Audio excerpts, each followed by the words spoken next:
So I'm Brad Page, I'm the CEO of the Global CCS Institute. The Institute's a member-owned organisation with members from many governments around the world, the private sector and also research institutions.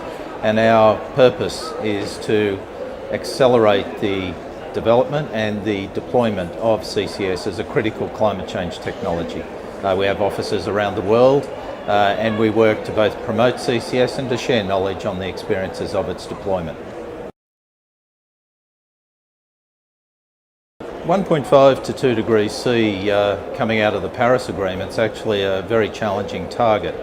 And from our perspective, CCS is an absolutely vital element alongside renewables and energy efficiency to achieve that target. Now in particular, CCS on industrial emissions is vital.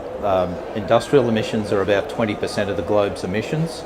There are very few technologies other than CCS available to deal with those emissions. This is an area that we think needs a lot more attention.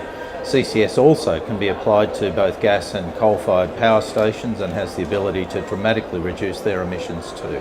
So that gap between what's currently projected from the NDCs of somewhere between 2.9 and 3.4 degrees C down to 1.5 to 2 is going to require CCS.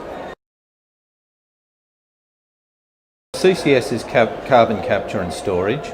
It's a wide range of technologies, all of them well demonstrated in mature technologies, but it's where the carbon dioxide is captured from an industrial process or from a power station.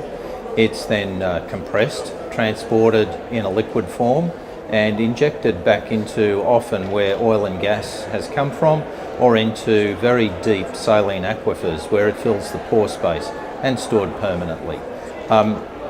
In terms of examples, there's currently 15 facilities operating around the world and each year they capture and store in excess of 28 million tonnes of CO2. They're on applications as diverse as fertiliser manufacturing, natural gas processing, power plant in the case of Canada, right through a whole chain of interesting opportunities including bioethanol. So we see bio-CCS operating, we see it in gas processing, and just last month we saw the announcement of the operation of the first CCS plant on a steel manufacturing operation. So you can see it's a versatile and widely applicable technology.